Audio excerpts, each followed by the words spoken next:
Ես ուզում եմ, որ իմ երեխան սովորի ասել ոչ։ Ես իմ երեխային միշտ ասում եմ, որ եթե ինչ-որ բան քեզ դուր չի գալիս, ասա այդ մասին։ Կապ չունի ով է քո դիմացինը, քո ուսուցիչն է, քո խաղընկերն է, թե քո ծնողն է, քո մտերիմն է, մեծահասակ մեկն է, եթե քեզ ինչ-որ բան դուր չի գալիս, խոսիր այդ մասին, արտահայտվիր։ Մի թույլ տուր, որ ինչ-որ մեկը շարունակի անել քեզ այդ մի բան, որը քեզ դուր չի գալիս։ Մի թույլ տուր, որ ինչ-որ մեկը քեզ ստիպի անել մի բան, որին դու համաձայն չես, որը դու չես ուզում անել։ Սրանք հրաշալի կարծիքներ են, հրաշալի համոզումներ են, գաղափարներ են, որը մենք տալիս ենք մեր երեխաներին, ցանկանալով, որ մեր երեխան ունենա ամուր ինքնագնահատական, սովորի լսել ինքն իրեն, ինքնավստահ լինի, համապատասխան լինի իր ներքին ցանկությունները, մտքերը եւ խոսքը իրար, այսինքն մենք ունենանք ամբողջական անձ, ով ոչ թե ուրիշ բան զգում է, ուրիշ բան ասում է, ուրիշ բան մտածում է, ուրիշ բան անում է, այլ մի մարդ, ով իր ներսում ունի այդ ամբողջականությունը եւ ինչ որ ուզում է, նա է անում, ինչ որ մտածում է, դա է ասում եւ եթե ինչ որ բան կա, որը որ չի ուզում, ոչ ոք չի կարող իրեն ստիպել անել դա։ Այո, սա հրաշալի գաղափար է, բայց սիրելի ծնողներ, եկեք նայենք այս գաղափարի դրական եւ բացասական կողմերը, որովհետեւ իրականում սա ազատության փիլիսոփայություն է, ազատության գաղափարախոսություն է, որի մեջ մանավանդ մեր սերունդը, որը որ ունեցել է շատ ավելի մեր կամքը ճնշող ծնողներ, դպրոցներ, ուսուցիչներ, որտեղ մեծ հաշվարկով ոչ մեկին չէր հետաքրքրում, մենք ինչ ենք ուզում, ինչ ենք մտածում, մենք պետք է այդպես անեինք եւ վերջ, մեր ծնողների այդ դաստիարակչական մոդելից հետո, մեր դպրոցների այս մոդելից հետո, մեր սերունդը կարծես թռիչք է կատարել մեկ այլ ուղղություն եւ մենք հիմա այսպես ազատության ջատագովներ ենք եւ ասում ենք, որ չի կարելի երեխային ասել, որ այս մի բանը դու պիտի անես, չի կարելի երեխային նկատողություն անել, որովհետեւ ցանկացած սխալ դա իր փորձն է, որով ինքը փորձում է բացահայտել իր աշխարհը եւ մենք այս գաղափարներով մեծացնում ենք երեխաներ։ Դրական կողմն այն է, որ այո, մենք ունենում ենք սերունդ, երեխաներ, որոնք գիտեն ինչ են ուզում եւ ինչ չեն ուզում։ Գիտենք, ունենք մեր շուրջը երեխաներ, որոնք շատ լավ իրենք լսում են իրենց ներքին ձայնը, որոնք շատ հանգիստ, անկաշկանդ արտահայտում են իրենց կամքը, խոսում են իրենց զգացումների մասին։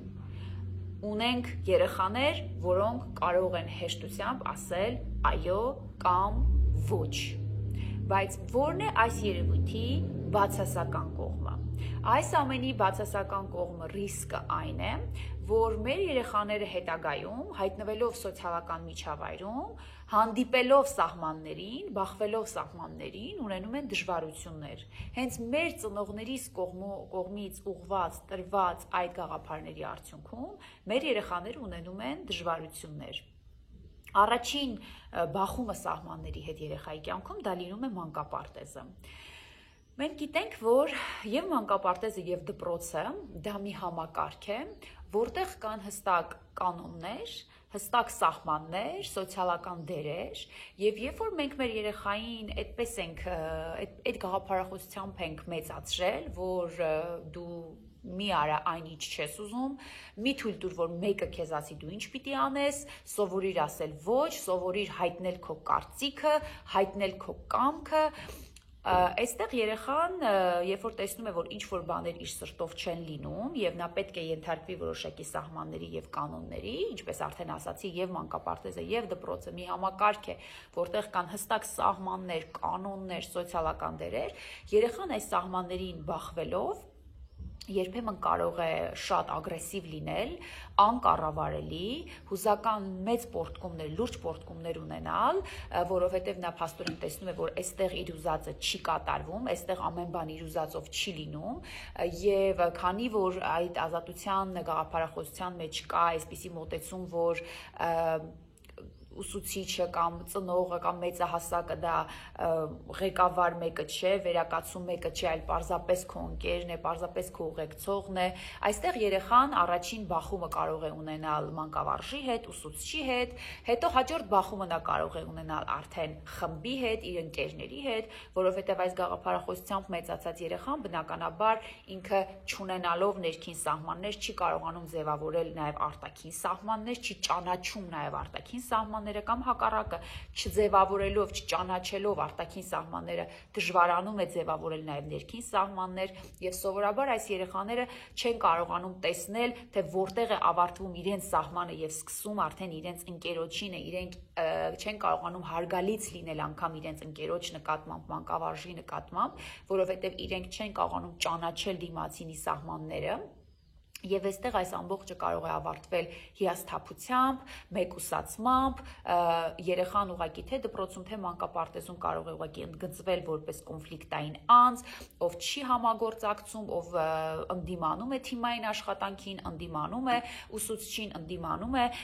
երեխաներին, ընկերներին եւ ինչպես արդեն ասեցի, դա կարող է բերել անկառավարելի վարքի, հուզական բուռն պոռթկումների, կոնֆլիկտների եւ երբեմն ինքնամփոփության եւ Էլ չասեմ, որ հետագայում անգամ նման երեխաները շատ դժվարանում են պահել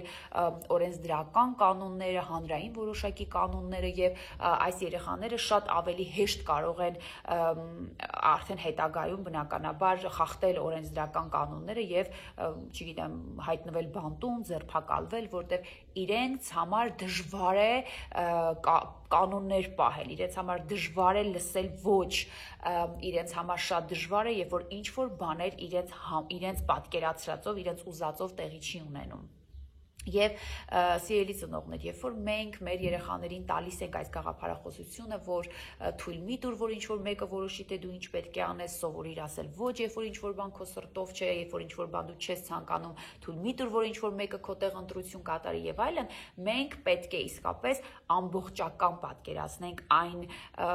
համակարգը, որի մեջ երեխան պետք է հայտնվի, թե դպրոցը, թե մանկապարտեզը, թե մեր սոցիումը, չէ՞ որ մենք սոցիալական էակներ ենք, իսկ սոցիումը մենք ուզենք թե չուզենք, լավ է թե վատ է, ենթադրում է որոշակի կանոններ, մեզանից պահանջում է որոշակի սպասելիքներ, սոցիալական դերեր Եվ այս ամենի մեջ մենք կարծես մենք մեր երեխայի կյանքը ավելի բարդացնում ենք, չսովորեցնելով իրեն սահմաններ, չտալով իրեն որոշակի քարտեզ, որով ինքը պետք է ուղղորդվի եւ ապրի, եւ մեր երեխան բնականաբար ունենում է ներքին շփոթություն, անորոշություն, որովհետեւ երեխան չի հասկանում ինչ պետք է անի, որտեղ է ինչ-որ բան սկսվում եւ որտեղ է ավարտվում, ինչից հետո իրեն ինչ է սպասվում եւ այս ներքին անորոշությունից մենք երեխային կարծես շատ ավելի մեծ շփոթմունքի մեջ ենք դնում եւ ավելի մեծ վտանգ ենք պատճառում Ինչ անել սիրելի ծնողներ, որովհետև այո, ես ինքս լինելով ձեր սերնդակից ու հիմա ես ուղում եմ իմ խոսքը, ովքեր որ ունեն փոքր տարիքի մանկահասակ երեխաներ, դպրոցի երեխա, մանկապարտեզի, ես գիտեմ, որ մենք ամեն մեկս էլ ուզում ենք, որ մեր երեխայի եսը չկոտրվի, մեր երեխայի անձը չտուժի, որ ինքը ինքնավստահ լինի, սովորի խոսել ինքնավստահ, սովորի անկաշկանդ արտահայտել իր կարծիքը, իր կամքը, բայց ինչպես բալանսավորել սիրելի ծնողներ, ինչպես բալանսի մեջ պահել այս ամենը, որ հետագայում մենք այդ ազատության գաղափարներով հենց մենք ինքներս այդ թակարդի մեջ չհայտնվենք, որովհետև ինչ որ մի օր մենք կարող մի պահ գիտակցենք, որ մեր տան մեջ մեր երեխան է որոշում որը որից հետո պետք է անի, խանութում մեր երեխան է որոշում ինքը ինչ պետք է առնի եւ լսելով ոչ արտահայտությունը մեր երեխան կարող է այնպեսի բում անել, որ մենք ուղակի այդ պահին փողոզիչման ենք գնում, լռում ենք, ասում ենք լավ, հիմա ես այս բանը կվերցնեմ, մի բղավիր եւ կարծես թե մենք դա կարող ենք ընդունել որպես համագործակցություն, փողոզիչման գնալ եւ այլն, բայց իրականում մենք այլ տարբերակ կարծես չենք ունենում, որտեղ եթե մենք հենց ինքներս մենք մեր երեխային ասենք ոչ, կարող է շատ վատ բաներ տեղի ունենալ։ Ինչ անել, սիրելի ծնողներ։ Շատ կարևոր է, որ մենք սովորենք մեր երեխաներին տալ այդ սահմանները, սեր եւ սահմաններ, հստակ, իրենց տարիքին համապատասխան, կարճ, կոնկրետ, պարզ։ Օրինակ, գիտես աղջիկս, քնելուց առաջ մենք պետք է անպայման օրինակ կարդանք պատմություն, որից հետո լույսը անջատենք եւ քնենք։ Պարզ կանոն է։ Կամ օրինակ հիմա ես ուզում եմ, որ դու հանգիստ նստես, որովհետեւ մենք պետք է ճաշենք։ Գիտես աղջիկս կամ տղաս, ճաշելուց առաջ մենք անպայման պետք է լվացվենք։ Սա պարզ կանոն է։ Գիտես աղջիկս, մենք բաժակով ենք խմում ջուրը, բաժակով ջուրը չենք թափում հատակին եւ տալիս ենք պատճառահետևանքային կապեր, որտեղ դու կարող ես սահել, ընկնել, կոտրվածք կլինի։ Գիտես աղջիկս, հիմա մենք բոլորով պետք է քնենք, որտեղ երբ որ մենք չենք քնում, սա է տեղի ունենում։ Քնի ժամին սա է լինում, դասի ժամին սա է լինում։ Մենք փորձենք պարզ, հասկանալի, իրենց տարիքին համապատասխան կանոններով մեր երեխաներին ուղղորդել, սովորեցնել, որ այստեղ ավարտվում է քո իրավունքը և սկսում է դիմացինի իրավունքը, այստեղ քո իրավունքն է, որից բխում է քո պարտականությունը, այստեղ ավարտվում է քո սահմանը և սկսում է դիմացինի սահմանը, որպեսզի մենք մեծացնենք երեխաներ, որոնք ունեն բարձր ստրեսակայունություն, որոնք կարողանում են սոցիալական լինել, որոնք կարողանում են ֆրուստրացիոն իրավիճակներում ավելի համբերել, դիմանալ, հետաձգել իրենց ցանկություններն ու պահանջմունքները, սպասել, որովհետև այս մեր գաղափարախոսություններով, երբ որ մենք մեր երեխաներին մեծացնում ենք, իրենք չեն սովորում տանել դիսկոմֆորտ, տանել անհարմարավետություն, չեն սովորում հետաձգել իրենց ցանկությունները, չեն սովորում թիմային, խմբային աշխատանքների հարմարվելուն, ինչու՞ չէ դիմացինի հարմարավետության համար որոշակի զիջումների գնալու, այնպես որ մտածեք այս ամենի մասին, թողեք կոմենտներում ձեր կարծիքը, դուք ինչ